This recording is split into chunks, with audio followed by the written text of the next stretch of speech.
মধ্যে যে ঘটনাটা ঘটেছে, বাংলাদেশের মুক্তি সংগ্রাম, শেখ মুজিবের উজ্জ্বল নেতৃত্ব, বিংশ শতাব্দীর দ্বিতীয়ার্ধে সারা পৃথিবীতে এটা একটা অসামান্য ঘটনা এবং বিংশ শতাব্দীর দ্বিতীয়ার্ধে এমন নেতৃত্ব পৃথিবীর আর কোনো দেশে দেখা যায়নি, যে নেতৃত্ব সারা পৃথিবীর মানচিত্রে একটি নতুন স্বাধীন গণপ্রজাতন্ত্রী দেশের ছবি উত্তীর্ণ করেছে। এটা আপনারা সবাই জানেন। আমি বাল্মীকি পত্রিকায় লিখেছি একটি প্রবন্ধ। এই প্রবন্ধটি বাইরে যে আমি খুব একটা নতুন কথা বলবো তেমন নয়, কারণ একজন মানুষ সম্বন্ধে বারবার ঘুরিয়ে ফিরিয়ে নানা রকম ভাবে লেখা সম্ভব, আমার পক্ষে আমার সীমিত ক্ষমতা সেটা সম্ভব নয়। এই কথাগুলোই হয়তো আমি আপনাদের সামনে সংক্ষেপে একটু অন্যভাবে গুছিয়ে বলার চেষ্টা করি। আমি খুব সম্মানিত বোধ করছি যে আমি একজন ঐতিহাসিক নই, একজন রাজনীতিবিদ নই, আমাকে শেখ মুজিবের স্মারকে বক্তৃতা দিতে আপনারা দেখেছেন। ফলে আপনাদের প্রতি আমি যথাযোগ্য সম্মান জানিয়ে দু একটি কথা বলছি। শেখ মুজিবের জীবনী সম্বন্ধে শতবর্ষে আপনারা সকলেই জানেন, আমি তার মধ্যে যাব না। আমি যৌবনকাল থেকে যখন বাংলাদেশের মুক্তিযুদ্ধের অনেক আগে থেকে বাংলাদেশের যে সংগ্রামটা শুরু হয়েছিল, তার দুটো একটা কথা বলবো। কারণ মুক্তিযুদ্ধটা তো হঠাৎ আকাশ থেকে পড়া একটা ঘটনা নয়, এটার পেছনে একটা ধারাবাহিক ইতিহাস আছে। সবাই বলবেন সেই ইতিহাসের সূত্রপাত কবে? বলবেন 52 ভাষা আন্দোলন। আমরা ঐতিহাসিক গবেষক যারা, তাদের কাছ থেকে জানি তা আরো অনেক আগে। ভারত বিভক্ত হয়ে 1947-এর 15 আগস্ট দুটি রাষ্ট্রের জন্ম যে হয়েছিল, পাকিস্তান এবং ভারত, কিসের ভিত্তিতে? না, দ্বিজাতি তত্ত্বের ভিত্তিতে। কায়েদে আজম মোহাম্মদ আলী জিন্নাহ তিনি দ্বিজাতি তত্ত্ব প্রচার করেছিলেন যে হিন্দু এবং মুসলমানের জন্য দুটো আলাদা দেশ দরকার। এই দ্বিজাতি তত্ত্বের সূত্র অনেক আগে থেকে তৈরি হয়ে গিয়েছিল, কারণ উভয় দলে হিন্দু এবং মুসলমানদের মধ্যে গোঁড়া কিছু মানুষ থাকে। এই গোঁড়া মানুষেরা ভাবে আমাদের সঙ্গে একেবারেই মেলে না, ফলে আমাদের একসঙ্গে থাকা খুব মুশকিল, একটা ভাষা বলা খুব মুশকিল। এটা কিছু লোক থাকে, সবাই নয়। আমি তার অন্য দৃষ্টান্ত দেব।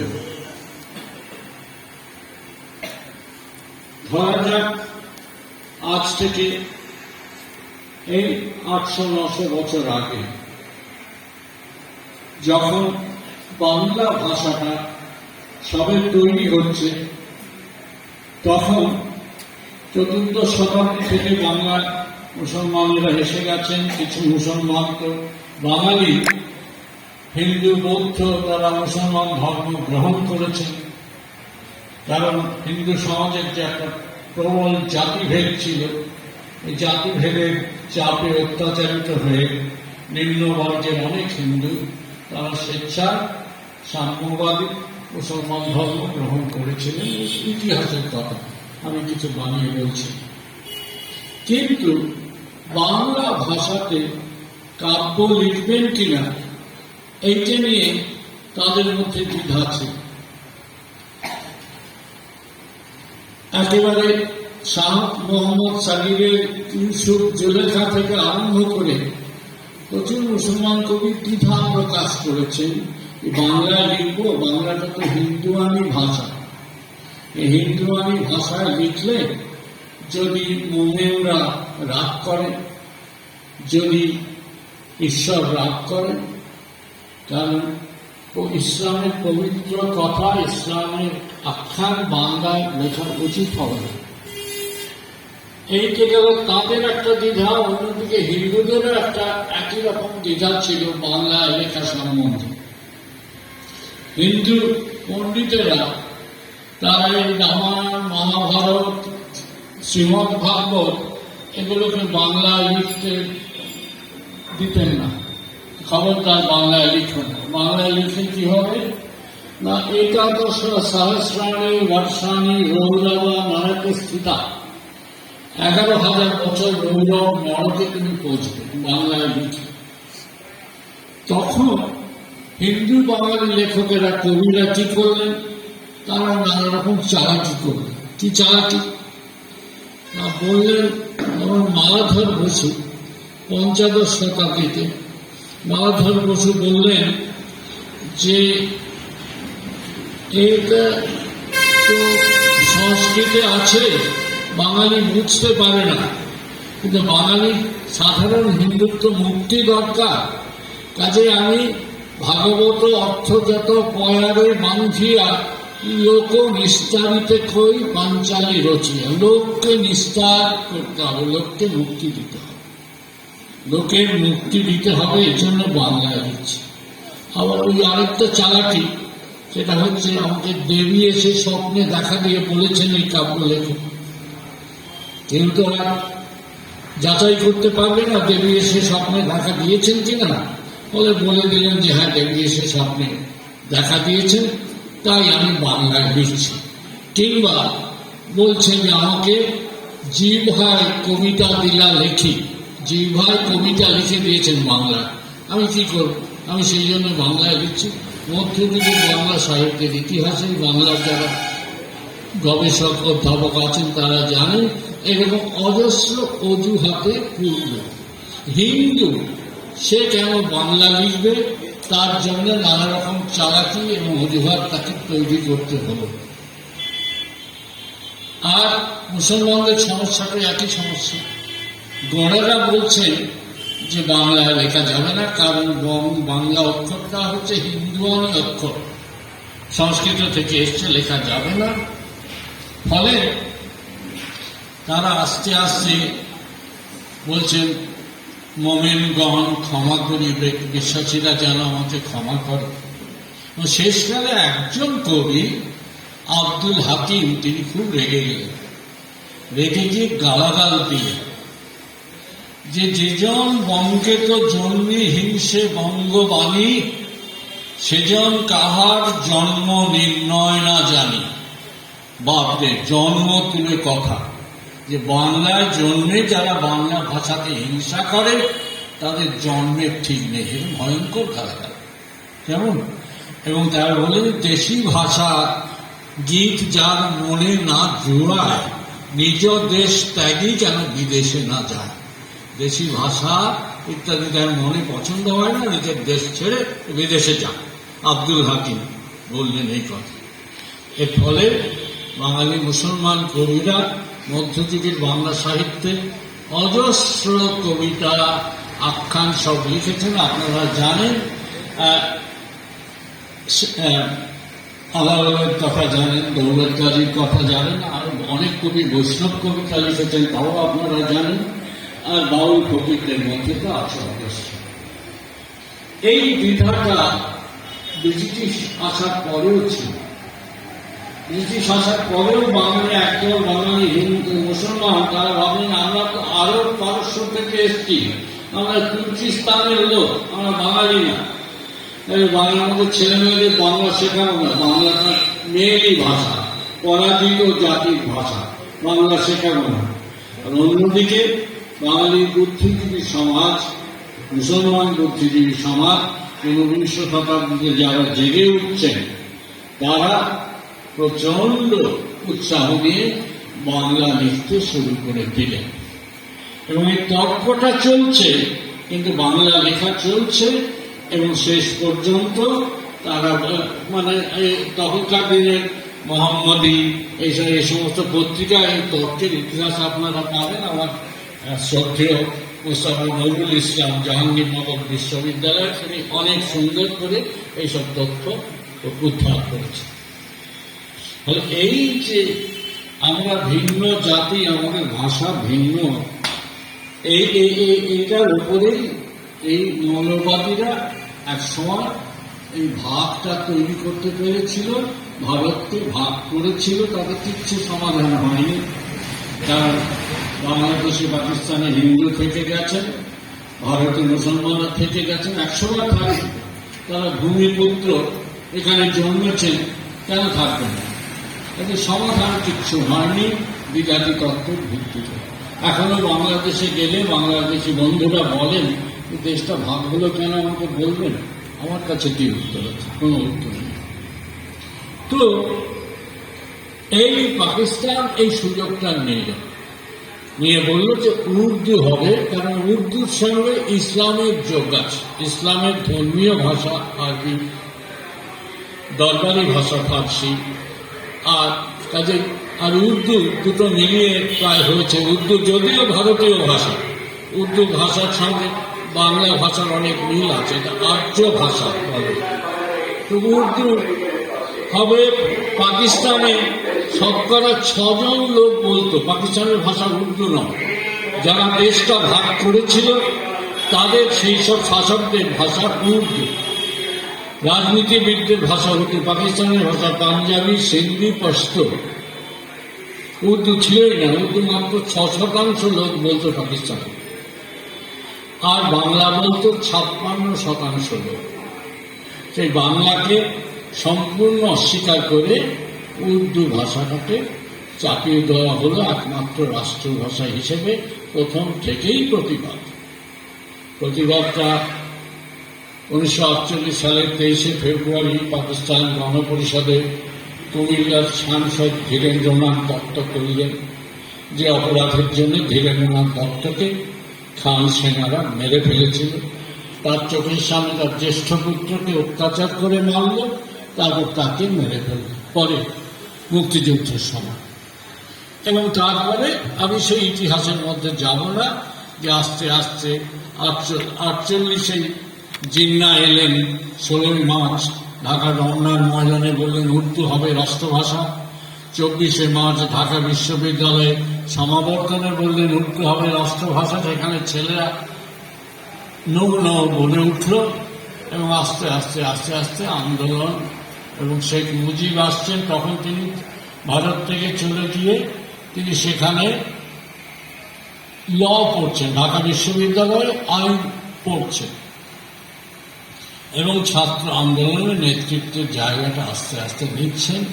এইভাবে 51 ফেব্রুয়ারি চলে এল। শহীদ হলেন কতজন আমরা জানি না, তবে সেই দিন এবং পরের দিন 5 জন অন্তত পক্ষে গুলি চালনায় নিহত হয়েছিলেন, এটা আমরা জানি। সেখানে শুরু।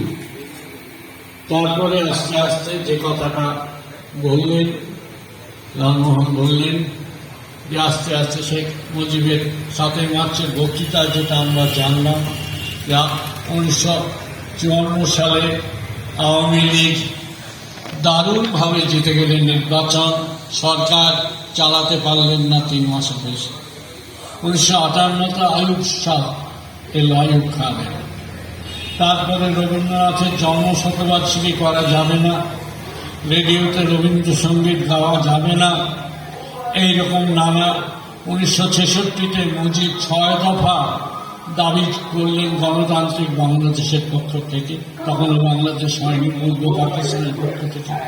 1858-তে 11 দফা পরিণত হল এবং 1868-তে 1969-এ ঢাকায় গণবিদ্রোহ হল, 1971-এ তো মুক্তিযুদ্ধ বিপ্লব হল। মজার কথা হচ্ছে দুটো 1952 যখন শহীদ হলেন তখনও মুজিব জেলে, আবার 1971 যখন মুক্তিযুদ্ধ হচ্ছে তখনও মুজিব জেলে। এই জেল থেকে একজন মানুষ নেতৃত্ব দিচ্ছে, এটি খুব আশ্চর্য যে একজন নেতা উপস্থিত নেই, কিন্তু তার অনুপস্থিতিটাই এত শক্তিশালী একটা দেশের যুদ্ধ পরিচালিত করল। তখন আমি ভেবেছিলাম যে আচ্ছা, এই যে মুজিব, যাকে ইংরেজিতে ক্যারিজম্যাটিক লিডার বলে, ক্যারিশমা, অদ্ভুত ধরনের মহত্ব এবং উজ্জ্বলতা, কিন্তু আমার যেটা মনে হয়েছিল যে মুজিবের মতো স্বাধীনতা লাভের বিকল্প খুব কম নেতা নিয়েছে। সে বিকল্পটা কি? বিকল্পটা হচ্ছে সামরিক বিকল্প, যুদ্ধ। তিনি এই বিকল্পটাকে, যে 7 মার্চের ভাষণের কথাটা আছে, যার ঘরে যার যা আছে তাই নিয়ে প্রস্তুত হও, যার যা আছে তাই নিয়ে। এবারের সংগ্রাম মুক্তির সংগ্রাম, এবারের সংগ্রাম স্বাধীনতার সংগ্রাম। যদি আমরা 1966 সেই 6 দফা দেখি, 6 দফাতেও দেখবেন শেষে আছে একটা দফা, গ্রামে গ্রামে মিলিশিয়া বাহিনী তৈরি করতে হবে। অর্থাৎ তখন থেকেই ভাবছে দরকার হলে হয়তো যুদ্ধ, সেই জন্য ছেলে মেয়েদের ট্রেনিং দেওয়া দরকার, মিলিশিয়া বাহিনী তৈরি করতে হবে। 6ষ্ঠ দফার মধ্যে দেখবেন আছে। ফলে মুজিব এই বিকল্পটা নিয়ে নানান ধরনের আত্মোৎসর্গ, জেল নিবাস, এই নেতৃত্বে এমন একটা জায়গায় এসে পৌঁছলেন যখন ওই সকলে তার কথা মেনে চলবে। কথা শুধু মেনে চলবে না। আমি সুভাষচন্দ্র সম্বন্ধে একটা গল্প বলি। একজনের, তার সঙ্গী ছিলেন জার্মানি থেকে সাবমেরিনে যখন টোকিওতে গিয়ে পৌঁছন, ইন্দোনেশিয়া তাকে টোকিওতে গিয়ে পৌঁছন, তখন তার 2 জন সঙ্গী ছিলেন, একজন হবিবুর রহমান আর একজন আবিদ হাসান। এই আবিদ হাসানের আমি একটা বছর 20 আগে একটা টেলিভিশনে ইন্টারভিউ দেখেছিলাম। আবিদ হাসান বললেন, আমার সে কথা আমি ভুলতে পারিনি, আবিদ হাসান বললেন যে হ্যাঁ, আমি অনেক নেতার সঙ্গে মিশেছি, মহাত্মা গান্ধীকে দেখেছি, নেহরুর সঙ্গে। আবিদ হাসানকে পরে কানাডার রাষ্ট্রদূত করা হয়েছিল ভারতের পক্ষে। বলে আমি নেহরুর সঙ্গে কাজ করেছি, মৌলানা আজাদকে দেখেছি, খান আব্দুল গফর খানকে দেখেছি, সীমান্ত ক্রান্তি। কিন্তু there was only one who I could die for. একজন মাত্র লোক ছিলেন যার জন্য আমি মৃত্যুবরণ করতে পারতাম, and it was নেতাজি। এটা হলেন নেতাজি। তিনি ছিলেন নেতাজি, যার জন্য আমি অক্লেশে প্রাণ দিতে পারতাম। আবিদ হাসান বলছে। মুজিব সম্বন্ধেও এই কথাগুলো কত লোক বলেছে, আমার সত্যি সত্যি প্রচুর। এবং শেষে মুজিবের কথা, যখন দেশ স্বাধীন হলো, গণতন্ত্র প্রজাতন্ত্রী বাংলাদেশের জন্ম হলো, তখন মুজিবের কথা মেনে পড়েছি মুক্তিযোদ্ধাদের আত্মজীবনীতে, তারা দলে দলে এসে মুজিব বলেছেন, তাই রাইফেল টাইফেল যার যা ঘরে ছিল সব এসে মুজিবের পায়ের কাছে সমর্পণ করছে। মুজিব বলেছে, মুজিব বলাতে প্রাণ দিয়েছে 30 লক্ষ লোক। মুজিব বলাতে আবার যার ঘরে যা যা অস্ত্র ছিল সেই অস্ত্রগুলো এসে মুজিবের পায়ের কাছে রেখেছে। তো এইরকম একজন নেতা, যিনি অসাম্প্রদায়িক ছিলেন, হিন্দু মুসলমানের মধ্যে কোনো বিরোধ রাখেননি। এটা সুভাষচন্দ্রেরও একটা ছিল যে এক রান্নাঘর করেছিল, হিন্দু মুসলমান বৌদ্ধ শিখ সমস্ত রকম সৈন্য খাবে এক রান্নাঘরে বসে। সেই সুভাষচন্দ্র ভেবেছিলেন সমাজতান্ত্রিক ধরনের পঞ্চবার্ষিকী পরিকল্পনা করে সোভিয়েত ইউনিয়নের দেশকে উন্নতির পথে এগিয়ে নিয়ে যাবেন। মুজিবও ভেবেছিলেন যে হ্যাঁ, সমাজতান্ত্রিক পথে আমরা বাংলাদেশকে উন্নয়নের পথে নিয়ে যাব। এবং মুজিব ভেবেছিলেন ওই কথা, সামরিক বিকল্পের কথা, দেশকে স্বাধীন করার বিকল্প সত্যাগ্রহ নয়, অসহযোগ নয়, অহিংসা নয়, যুদ্ধ। সৈন্য দলের ভারত, তখন ভারতের এই বুদ্ধিটা হয়েছিল যে বাংলাদেশকে স্বাধীনতা সাহায্য করা দরকার। এই স্বাধীনতার সাহায্য ভারত এগিয়ে গিয়েছিল, যা বাংলাদেশিরা এখনো সকৃতজ্ঞ চিত্তে স্মরণ করে। বাংলাদেশ নামে স্বাধীন স্বতন্ত্র গণপ্রজাতান্ত্রিক রাষ্ট্রের উদ্ভব হয়েছিল। কিন্তু আমরা তো জানি মুজিব তার পূর্ণ বিকাশ দেখে যেতে পারেননি। 1975 সালে 15ই আগস্ট তাকে হত্যা করা হয়, বিশ্বাসঘাতকেরা তাকে হত্যা করে। বাংলাদেশের মানুষ তাকে তো মনে রেখেছে। বারবার এই সেটা হয়ে গেল 10ই ফেব্রুয়ারি বোধহয় মুজিবের যে প্রত্যাবর্তন, পাকিস্তানের জেল থেকে প্রত্যাবর্তন তারা পালন করলে। কলকাতা ময়দানে মুজিবের সভা হয়েছিল ইন্দিরা গান্ধীর সঙ্গে, সেই সভার স্মৃতি তারা পালন করল। তাতে আমাদেরও একটু সংবর্ধিত করেছিল, কারণ যেভাবেই হোক মুক্তিযুদ্ধে আমি একটু খুব দূরে থেকে জড়িয়ে গিয়েছিলাম। আমেরিকায় বসে বাংলাদেশের বিখ্যাত স্থপতি এফ.আর. খান, ফজলুর রহমান খান, অসাধারণ স্থপতি, যিনি আমেরিকার সবচেয়ে উঁচু বাড়িগুলো বানিয়েছেন। আপনারা অনেকে জানেন যে এম্পায়ার স্টেট বিল্ডিংটা হচ্ছে সবচেয়ে উঁচু বাড়ি, তা এখন নেই। এখন শিকাগো সিয়ার্স টাওয়ার হচ্ছে সবচেয়ে উঁচু বাড়ি আমেরিকার। তার চেয়ে বড় বাড়ি অবশ্যই হয়েছে মালয়েশিয়াতে, হয়েছে, ছেড়ে দিলাম। কিন্তু সিয়ার্স টাওয়ারটা বানিয়েছিলেন একজন বাঙালি, আপনাদের সেটা মনে রাখা দরকার। তার নাম ফজলুর রহমান খান, বাংলাদেশের বাঙালি, শিবপুর ইঞ্জিনিয়ারিং কলেজের ছাত্র।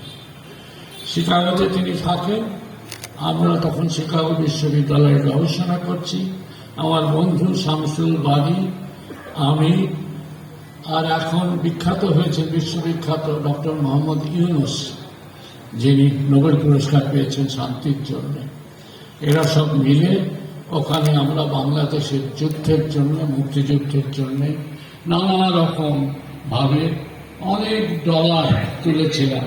সাহেবদের খাওয়ার নেমন্তন্ন করে, তার জন্য টিকিট কেটে, সাংস্কৃতিক অনুষ্ঠান করে, শিকাগোতে করেছি, অ্যানার পরে মিশিগানে করেছি, নানা জায়গায় সাংস্কৃতিক অনুষ্ঠান করে আমরা বাংলাদেশের মুক্তিযুদ্ধের জন্য বেশ কয়েক হাজার ডলার আমরা পাঠিয়েছিলাম। শুধু ডলার নয়, ওই রাবারের নৌকো, কিছু অস্ত্রশস্ত্র, ডুবুরির পোশাক, এইগুলো সব শামসুল বারী, ফজলুর রহমান খান আমরা মিলে সব পাঠিয়েছিলাম বাংলাদেশে। যে জন্য আপনাদের কাছে সবিনয়ে স্বীকার করি যে আমাকে বাংলাদেশের মুক্তিযুদ্ধের বন্ধু সম্মান দিয়েছেন মাননীয় প্রধানমন্ত্রী শেখ হাসিনার সরকার 2015 সালে। ফলে আমি মুক্তিযুদ্ধের একজন যোদ্ধা হয়েছিলাম শেখ মুজিবের ডাকে। শেখ মুজিবের ডাক অগ্রাহ্য করার ক্ষমতা তখন কোনো বাঙালির ছিল না।